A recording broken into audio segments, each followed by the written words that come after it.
내 마음이 극락정토, 내 성품이 아미타불. 내 마음이 극락정토, 내 성품이 아미타불. 내 마음이 극락정토, 내 성품이 아미타불.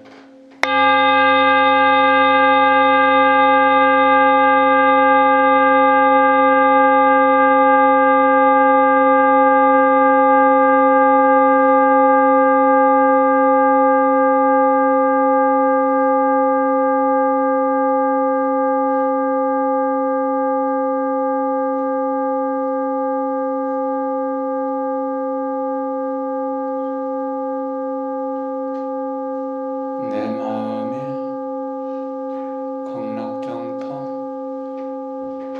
내 성품이 아미타불. 내 마음이 극락정토, 내 성품이 아미타불. 내 마음이 극락정토, 내 성품이 아미타불. 내 마음이 극락정토, 내 성품이 아미타불.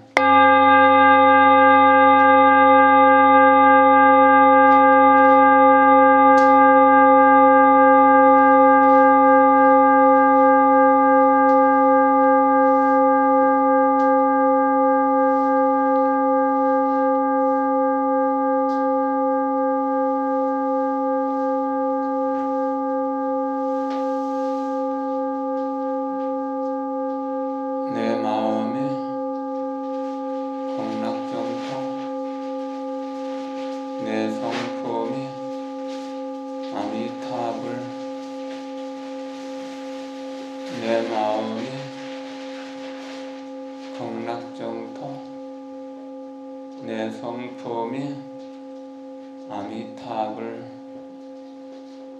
내 마음이 극락정토, 내 성품이 아미타불.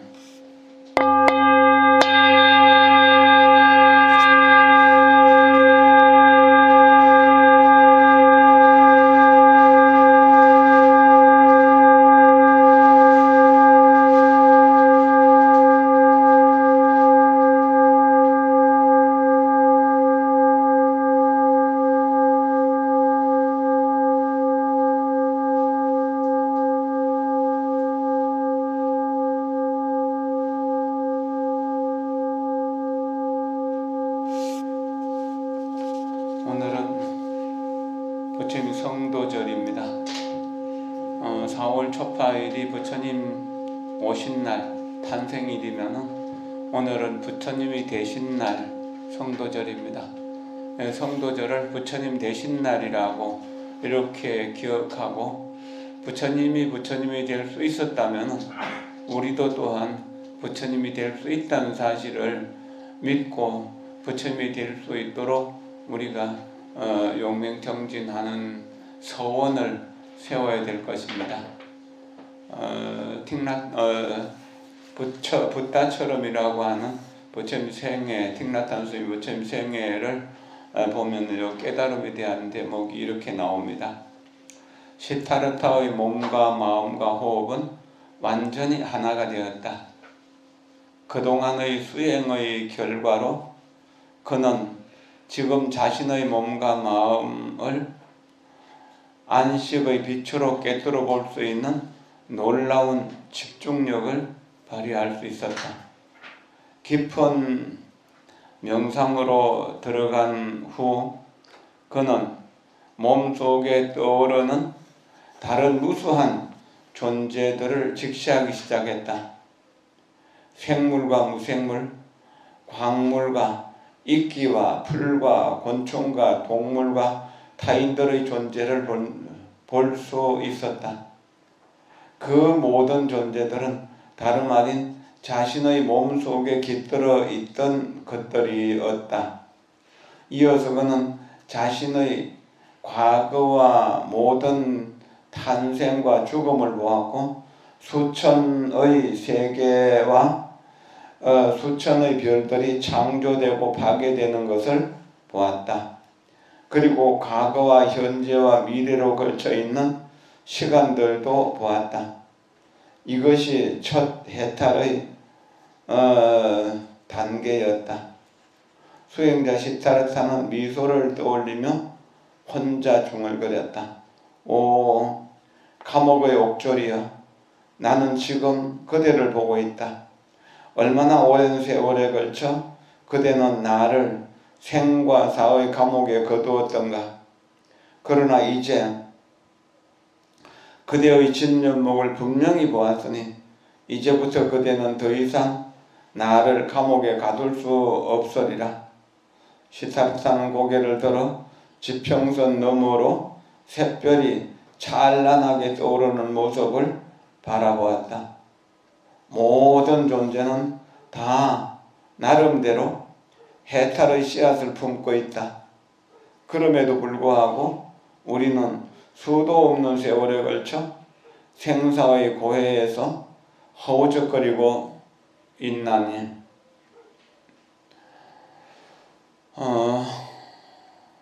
부처님이 깨달음을 이루셨다는 사실, 이것은 인간의 역사에 있어서 가장 위대한 일이고 가장 거룩한 일이고 가장 훌륭한 일이다. 이것은 하늘과 땅이 바뀌는 것보다도 더 큰 인연이다라고. 만약에 세상에 사는 사람들이 부처님을 이해하고 부처님 가르침을 이해해서 부처님 가르침대로 수행한다면 이 세상은 그대로가 극락세계가 될 것입니다. 근데 부처님의 가르침을 받아들이지 못하고 부처님을 믿지 못하고 부처님의 가르침을 이해하고 실천하려고 하는 노력도 없고 또 이 부처님을 따라가려고 하는 간절한 염원도 없이 그렇게 살아가면 생과 사를 거듭하는 속에서 끊임없이 고통을 반복할 뿐이다는 겁니다. 어제 BTN에서 1호 법회 때 말씀드렸습니다. 이 지구는 수많은 생명체로 이루어져 있는데 우리의 몸은 지구를 이루고 있는 작은 세포의 하나일 뿐이다. 그러나 또한 우리 몸은 무수한 세포로 이루어졌다. 보통 한 50조 내지 100조나 되는 세포로 이루어졌다. 그 세포 하나하나가 우리 몸 전체, 우리 정신 전체를 다 머금고 있어서 이렇게 이제 우리는 그 세포 하나를 잘 관찰하면 우리의 모든 정보를 알아낼 수 있다. 그런 100조나 되는 세포 하나하나가 다 독립된 생명체고 그 독립된 생명체가 100조나 되는 것이 모여가지고 인간이라고 하는 몸을 이루었다. 그러면 이런 인간들이 또는 수백조, 수천조 이렇게 모여서 지구라고 하는 하나의 생명체가 만들어진 것이다. 그러나 또는 지구는 엄청나게 큰 것 같지만 우주 속에서 지구는 또 무한히 작은 하나의 세포일 뿐인 것이다. 그래서 우주의 세포인 지구, 지구의 세포인 인간, 인간의 세포인 작은 미세한 세포, 이것이 하나하나가 병들면은 내가 병드는 것이고 지구가 병드는 것이고 우주가 병드는 것이다. 하나하나가 전부 건전하고 건강하다면 인간과 지구와 우주 전체가 다 건강해지는 것이다. 이런 것을 이렇게 한번 비유해 봅시다. 100만 톤 좀 들어갈 수 있는 큰 물탱크에 물이 가득히 철철 넘치게 들어있는데 그 수도꼭지를 열어서 제일 밑에서 물 한 방울을 뽑아냈다고 칩시다. 그런다면 그 물탱크에 있는 물이 변할까요? 안 변할까요? 움직일까요? 안 움직일까요? 한 방울이 빠진 만큼 채우기 위해서 100만 톤 전체가 움직이는 거죠. 그런 겁니다. 우리가 좋은 마음을 내면은 이 지구에 우리가 느끼지 못하지만 좋은 에너지를 베푸는 것이 되고, 나쁜 생각을 내게 되면 이 세계에다가 나쁜 기운을 풀어넣는 겁니다. 근데 사람이 그다 나쁜 세균에 오염되어 가지고 나쁜 기운을 품어내기 시작하면은 이 세상은 전쟁터가 되는 거예요. 그리고 여러 가지 질병을 만들어 가지고 두려움 속에서 고통 속에서 이렇게 살아가는 겁니다. 코로나라고 하는 세균이 우리를 지금 지배하고 재작년부터 시작해서 우리를 두려움 속으로 몰아가고 있잖아요. 그러나 그 세균 역시 내 마음의 변화다. 이 우주에 있는 모든 것이 내 마음의 변화 아닌 것은 아무것도 없다는 거예요. 전부 다 내 마음의 변화다. 그럼 내가 선한 마음을 쓸 때 이 세상은 전체적으로 선하고 자비로워서 극락세계가 될 것이고, 내가 악한 마음을 쓰게 되면 이 세상 전체가 다 사바세계가 되고 지옥이나 악이나 축생이 될 수도 있다는 겁니다. 우리 개인이 우리가 선한 마음으로 서로를 사랑하고 이해하고 용서하고 도와줄 때 우리는 극락세계에 사는 것처럼 기분이 좋아지잖아요. 도움을 주는 사람이나 도움을 받는 사람이나 함께. 그러나 서로 이권을 가지고 핥히고 뜯고 화내고 짜증내고 원망하고 그러면은 그 순간 바로 지옥에 들어가는 거잖아. 거기 지옥이 만들어지는 거잖아. 지옥이 따로 있는 것이 아니고 극락이 따로 있는 것이 아니다는 이야기죠. 우리 마음의 변화에 따라서 아침부터 저녁까지 지옥과 천당을 몇 번이나 반복하나요? 그러나 우리가 나무아미타불 수행을 꾸준히 하면은 그런 시비에 휘말릴 일이 많이 없게 되면, 자존심 때문에 싸울 일도 없어지면, 그런 평화롭고 안정된 삶을 살아갈 수 있는 여유가 생긴다는 거죠. 이것이 정말로 불교를 공부하는 이익인 거거든. 좋은 일이 있어도 나무아미타불, 나쁜 일이 있어도 나무아미타불, 일이 잘 될 때도 나무아미타불, 일이 좀 실패할 때도 나무아미타불. 이렇게 아미타불의 품 속에 있다면 아미타불의 공덕이 나의 공덕이 되고, 아미타불의 지혜와 자비가 나의 지혜와 자비가 되어서 이 오탁악세가 청정해회가 되는 것이고, 무량광이 되는 것이고, 상족강토가 되는 것이고, 연화화생이 되는 것이고, 무량수가 되는 것이거든.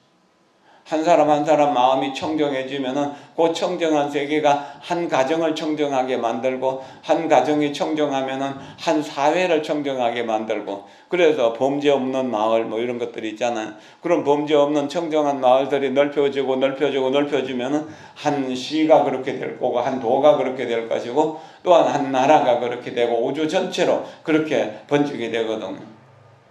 원각경에서 그런 말씀들을 하고 계시거든.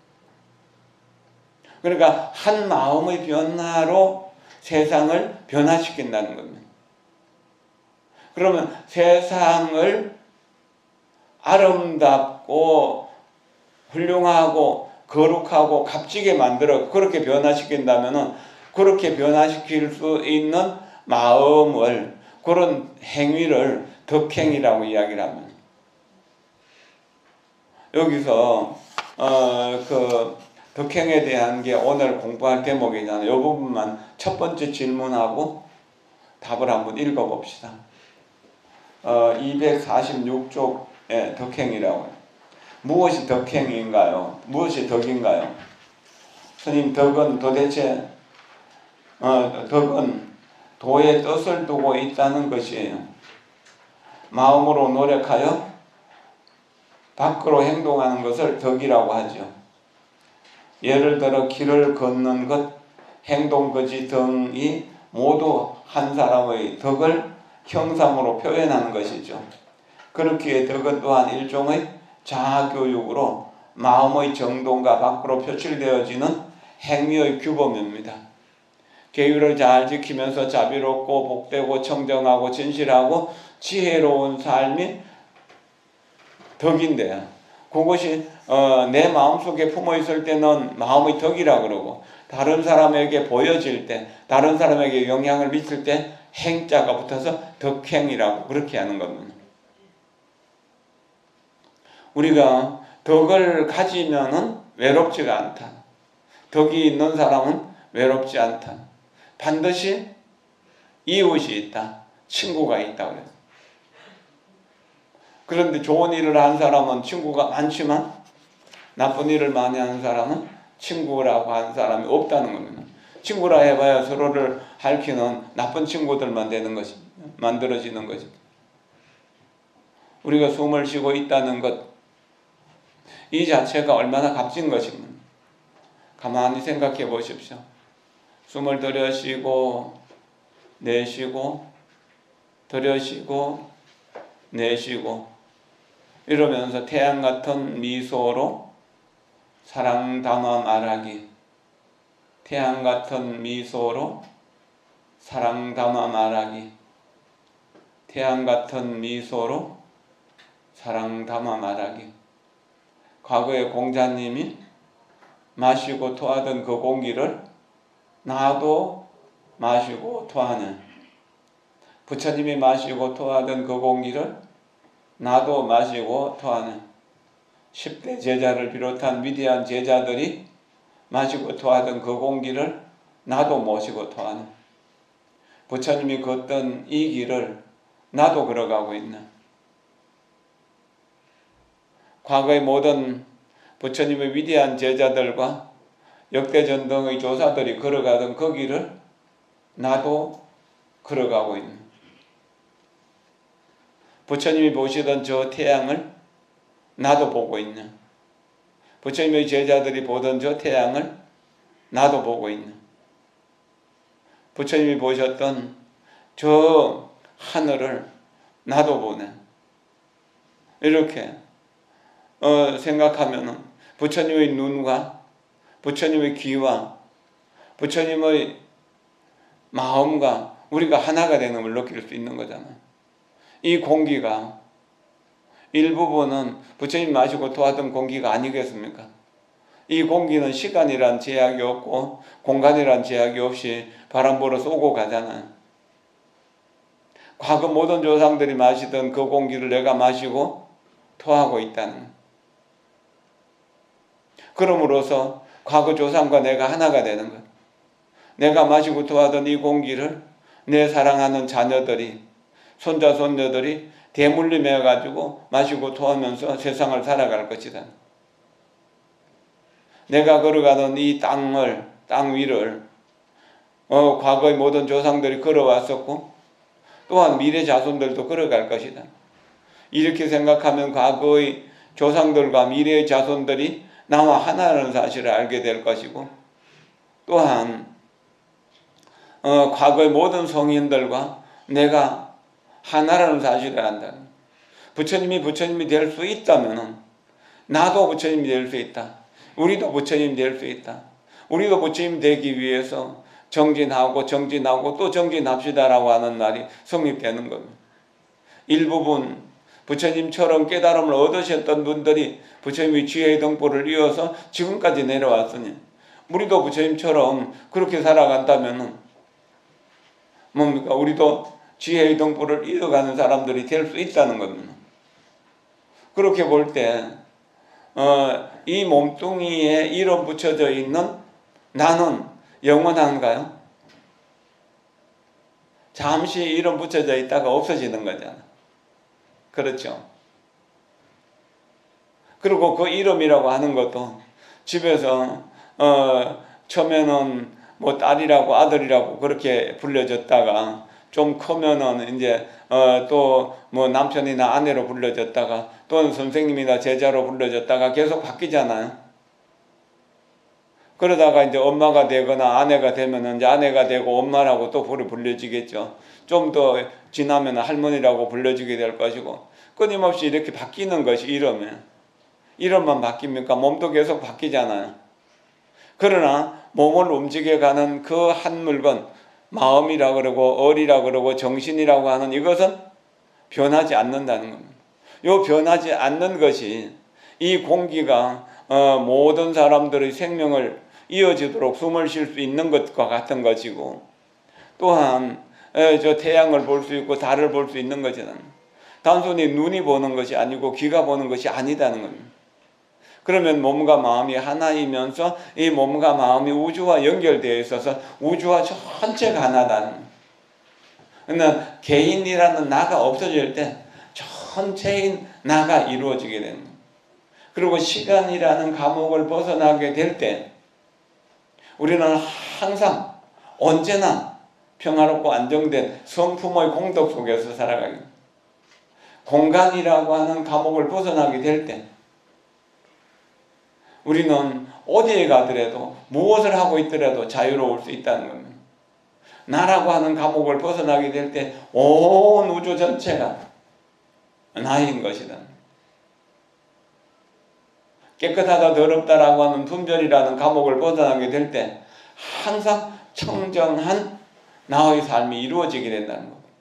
그 나의 삶이 부처님의 삶인 것이고 조사 스님들의 삶인 것이다. 그게 우주와 더불어 함께하는 하나의 생명이라고 하는 겁니다. 그래서 여기에는 변화가 없다는 겁니다. 여기에는 항상 즐거운 것이고 나 아닌 것이 없기 때문에 우주 전체가 나라고 하는 큰 나가 이루어지는 것이고, 그것은 더럽다라고 깨끗하다고 하는 또는 성스럽다고 하든 천박하다고 하는 그런 개념이 없어진 전체 하나의 거룩한 하나의 덩어리가 된다는 겁니다. 하나예요. 바다를 하나 둘로 나눌 수가 없는 거잖아요. 하늘을 하나 둘로 나눌 수 없는 거잖아요. 그래서 우리의 성품도 하나하나 둘로 나눌 수 없는 거예요. 이것을 절대적인 것이고 절대적이기 때문에 무한한 것이고 무한하기 때문에 영원한 것이다. 절대적이고 무한하고 영원한 이것이 본래의 나라고 하는 겁니다. 여기에서 남을 나눌 수가 없습니다. 남과 내가 없어지는 겁니다. 시간과 공간이 없어지는 겁니다. 그래서 영원 속에서 언제나 불변하면서 살면서 인연 따라서 모든 것과 함께하면서 새로운 것을 만들어내지만 만들어낸다는 생각이 없는 겁니다. 끊임없이 인연 따라서 움직이지만 변화하지 않는다는 거죠.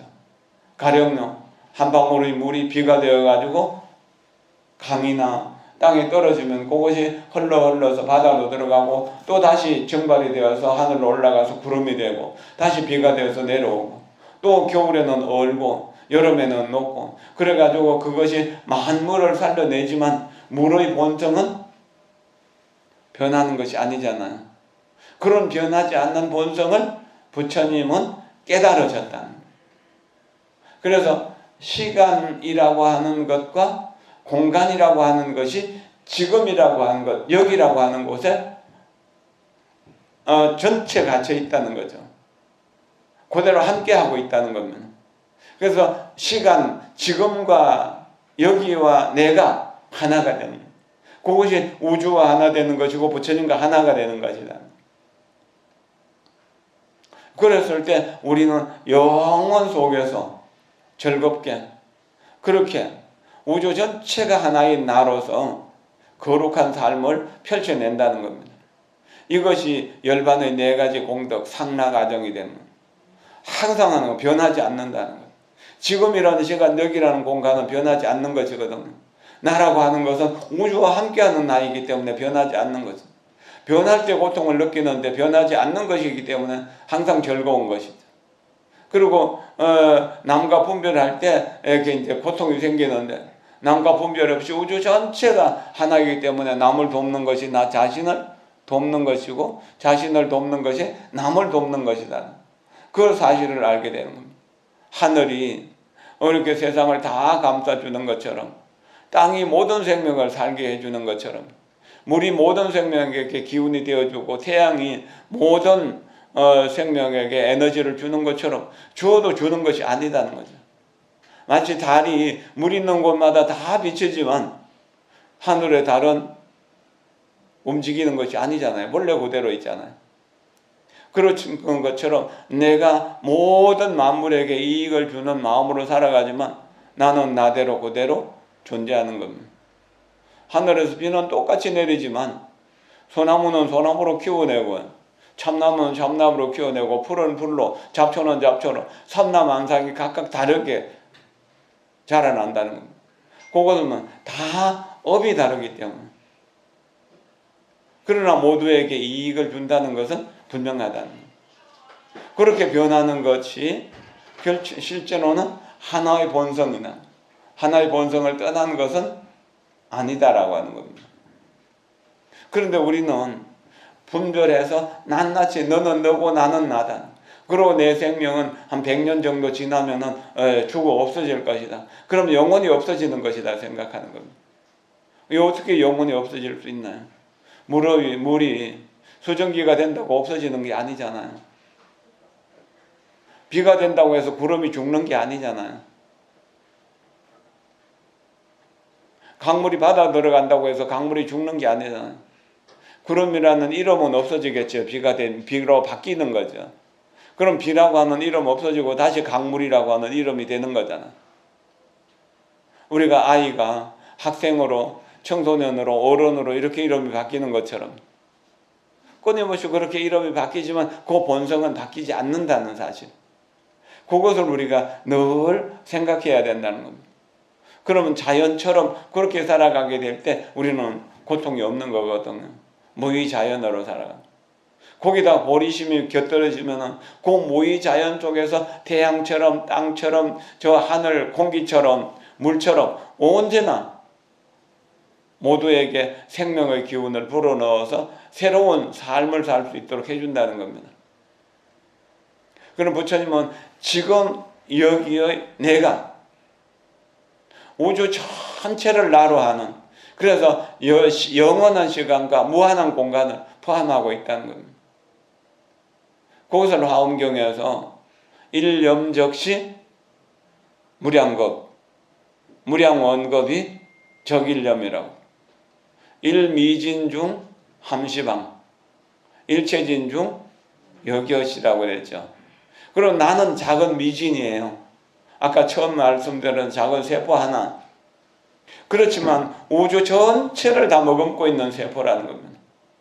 지금이라는 순간은 아주 작은, 먼지로도 표현하기 어려울 만큼 짧은 시간이지만 그 시간이 과거와 미래, 영원을 다 머금고 있다는 겁니다. 그래서 영원과 순간이 둘이 아니다, 하나다라고 하는 겁니다.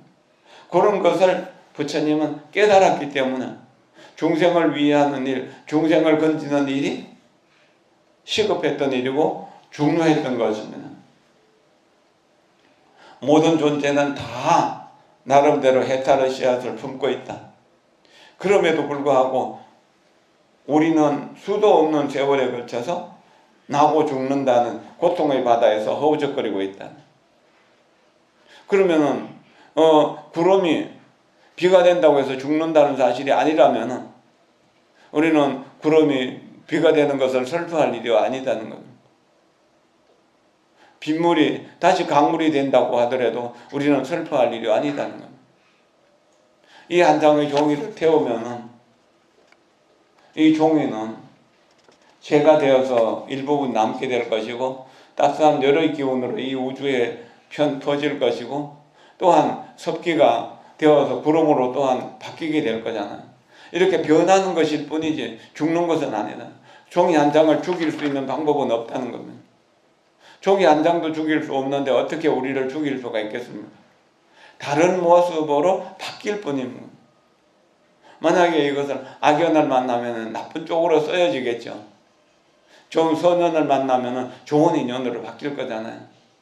가령 이 한 장의 종이에 부처님의 말씀을 잘 적어서 깨끗하게 적어서 어디다 붙여두면 보는 사람마다 부처님의 마음을 깨닫게 될 거잖아요. 그런데 만약에 휴지나 이런 쓰레기를 버려버리면 어쨌든 그 쓰레기와 함께 그냥 쓰레기 재활용으로 나가게 될 거잖아요.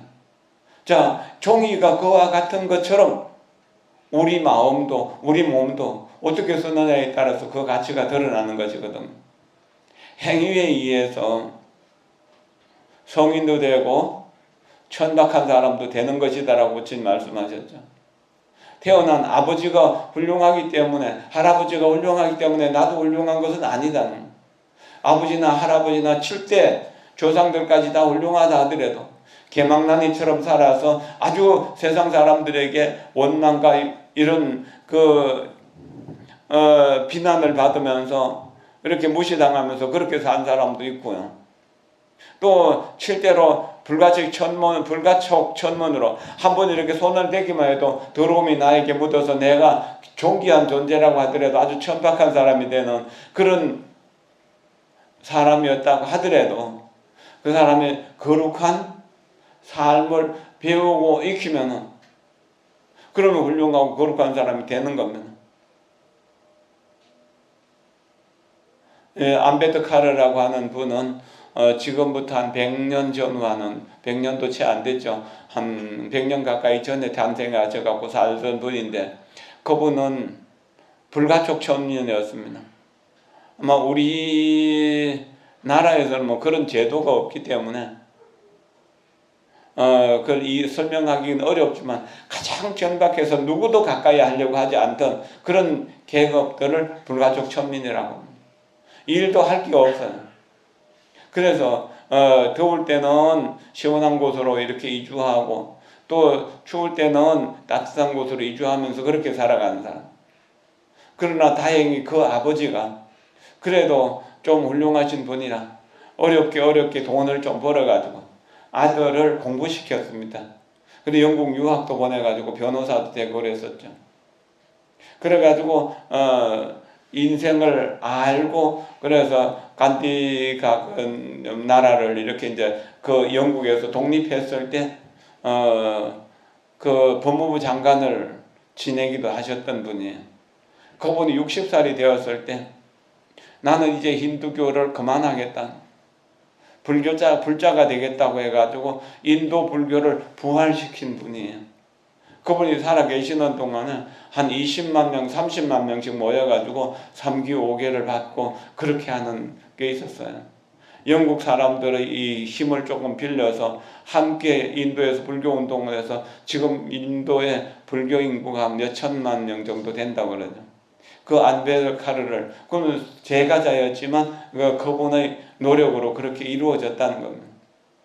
한 사람이 마음을 바꾸고 생각을 바꾸고 행동을 바꾸고 언어를 바꾸면 그렇게 세상이 변한다는 것을 보여주신 분이죠. 우리 한 사람의 변화가 전체의 변화를 이끌어갑니다. 대만 불교를 관찰하면 우리가 배워야 될 것이 참 많은데요. 대만에는 많은 육신보살이 탄생하셨습니다. 그 중에서 이제 대표되는 분이 자항법사라고 하는 분입니다. 1954년도에 돌아가셨고 그때가 62살 진갑쯤 되는 해였는데요. 그러니까 탄생하신 거면 거슬 60년 거슬러 올라가면은 아마 1890년대 말쯤 되겠죠. 94년이나 5년이나 뭐 이렇게 되겠죠. 그랬는데 그분은 일찍이 출가하셔가지고 부지런히 수행을 하면서 살아계시는 동안에 많은 이들을 교화하셨습니다. 그 50년 뒤에 선지식이었던 백성대사라고 하는 분은 그 살아계실 때 한국도 오시고 그랬고, 그 당시에 그 훌륭한 분들이 쭉 있는 중에서 대표자라고 할 수 있습니다. 그런데 이제 자기가 임종이 다 된 줄을 알고 이제 큰 항아리 집에다가 맞춰놨다는 겁니다. 그리고 제자들에게 유언을 했어요. 내가 죽으면은 저 항아리에다가 넣어서 땅에다가 묻어라. 그리고 3년이 지난 뒤에 파보고 변하지 않았으면 거기다 개금을 해서 모셔도 된다라고 그랬어요. 그래서 3년이 지났을 때 세 번째 제사를 모시고 팔지 말자는 이야기가 나왔었는데, 제자들이 혹시나 팠는데 다 썩어버렸으면 돌아가신 큰 스님이 좀 누가 된다고 안 파자는 쪽으로 이제 결론을 지었습니다. 근데 그날 밤에 그 스님이 대중들의 꿈에 다 나타났어요. 똑같이 나타나서 왜 내 유언대로 안 하느냐고. 그래서 그런 파기로 다시 결정을 한 거죠. 선몽도 있고 하니까 많은 기자들을 또 이제 보고 이제 불자들도 큰 스님들도 다 모인 자리에서 자항 스님의 묘소를 판 겁니다. 파서 항아리를 꺼내고 항아리 뚜껑을 열어보니까 살아계신 거하고 똑같이 계시더라는. 살아계실 때 사진 보면은 이렇게 풍채가 좀 뚱뚱하고 그러셨는데, 3년 동안 계신 동안 석기가 싹 빠져가지고 좀 빼빼하게 그래 됐습니다. 그러나 분명히 그대로 수염도 길른 대로 자라났었고 머리카락도 자라났다는 거예요. 그래서 그 살아있는 몸에다가 금을 입혀가지고 그 법당에다 모셨어요. 지금 타이베이 북쪽에 보면은 그분이 사시던 절에 그렇게 모셨거든요. 그래서 1년에 수십만 명이, 수백만 명이 거기 참배를 하는 거예요. 우리도 대만 갈 때마다 거기 참배하고, 저와 같이 가신 분들, 참배하신 분들도 있죠. 그뿐만이 아니라 여러분들이 그렇게 육신보살로 있는 거예요. 옛날에 육조 해능대사도 그랬고, 또 명나라 때 그 4대 고성 중에 한 분, 그 감산 덕천스님도 그렇고, 뭐 그런 분들이 수지도 없이 많다는 겁니다. 우리가 원을 세워서 살면은 그 원이 시대를 변화시키는 겁니다.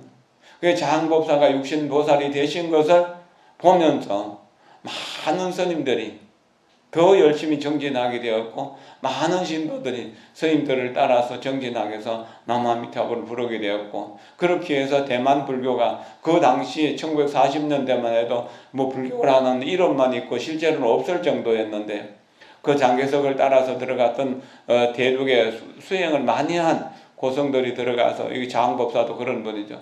그래서 거기서 수행 정진한 모범을 보임으로 해서 불교를 완전히 바꿨다는 거예요. 불교 국가는 지금 90% 이상이 불자들이거든.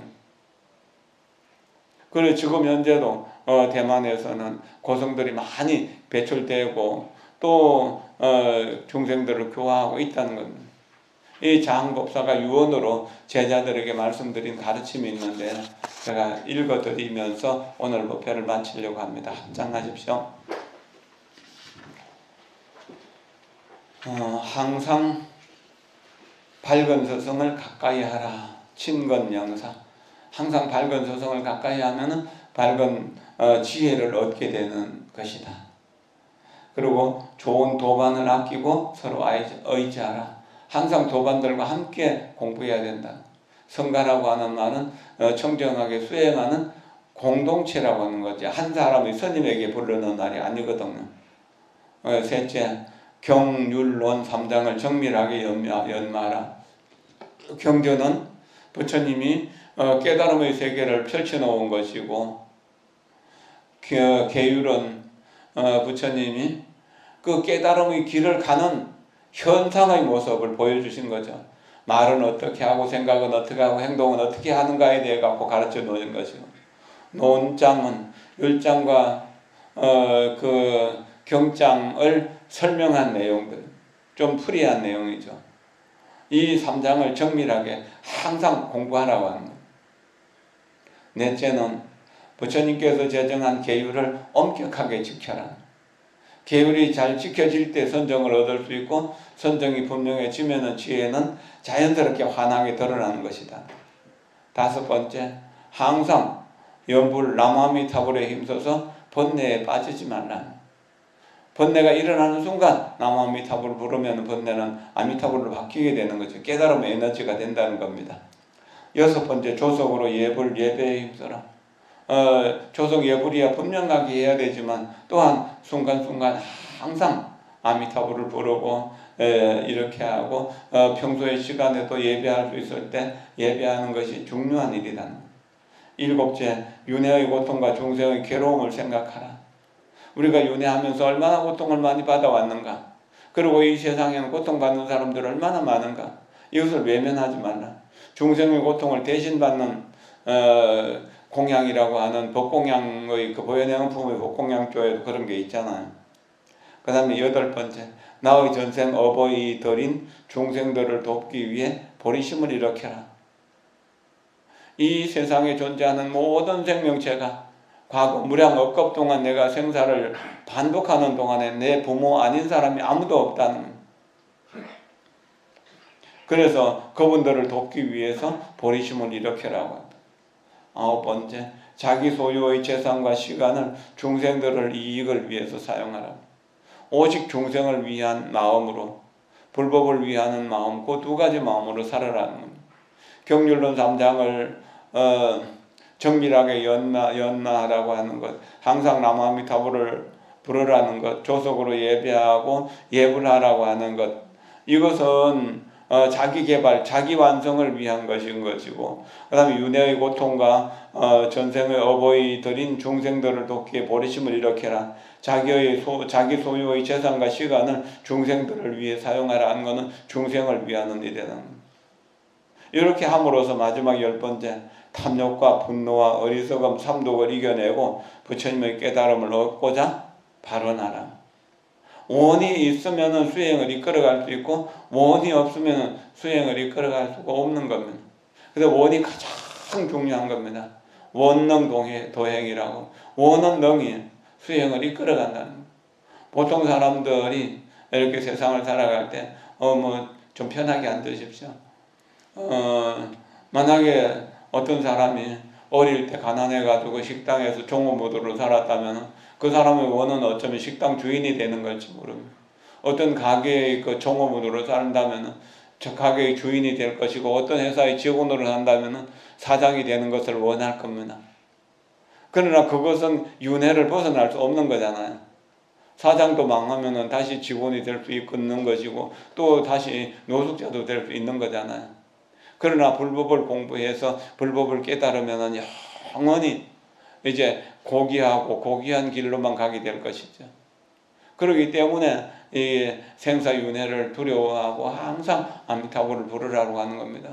지금 이 몸으로서, 이 마음으로서 나무 아미타불을 부르게 되면 지금 이 몸, 이 마음 그대로 평화롭고 안정된 정토의 즐거움을 누리다가 나중에 마지막에는 아미타불의 영접을 받아서 극락세계 왕생하게 될 것이니까 죽을 때까지 아프지도 않고 죽을 때까지 다른 사람들의 존경과 사랑을 받으면서 그렇게 살다가 죽게 될 것 아니겠습니까?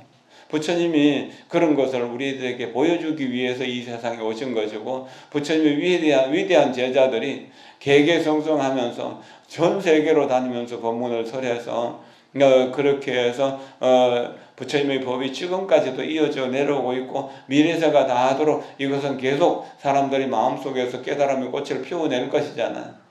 그리고 그 깨달음의 꽃은 많은 중생들에게 고통의 세계에서 행복으로 가는 길을 안내해 줄 것이잖아요. 이렇게 좋은 시대에 우리가 살고 있는데, 그리고 부처님 법을 외면한다면 우리가 한번 사람 몸을 잃고 짐승이 되어버린다거나 축생이 되어버린다면 우리는 어떻게 할 것인가? 이렇게 생각하면서 부지런히 정진하면 그거는 속에서 우리는 부처님의 마음속에 있음을 알게 되고, 부처님이 또 우리 마음속에 있음을 알게 되어서 나와 부처님과 시간과 공간이 하나가 되는 깨달음을 얻게 될 수 있게 될 것입니다. 이것이 우리가 공부하는 이유이고 수행하는 이유인 것입니다. 오늘은 이렇게 법회를 마치고 정신공양을 하고 저기 다대포에서 방생 법회를 하는데요. 여러분들도 방생 법회 가실 분들은 여기서 같이 바로 다대포 방생지로 가면 될 것입니다. 방생을 하는 것도 모든 존재가 부처님과 더불어 조금도 다르지 않는 고귀한 존재라는 사실을 알고 그 모든 존재를 살리는 삶을 살겠다고 서원하는 것이죠. 고기 몇 마리를 살려내는 것이 중요한 게 아니라 모든 생명이 부처님과 같이 위대한 존재라는 사실을 자각할 수 있도록 하는 인연을 만들어 준다는, 거기에 방생의 큰 뜻이 있다는 걸 생각하고 방생에 동참할 수 있도록 그렇게 해주시면 고맙겠습니다. 여러분 모두가 다 부처님과 같이 위대한 성품을 갖추고 있으니까 미래의 위대한 부처님이 되실 것입니다. 그 사실을 믿고 이해하고 부처님이 되겠다고 발언하는 그런 순간순간이 되기를 기원합니다. 여러분 모두를 존경하고 사랑합니다. 고맙습니다. 감사합니다.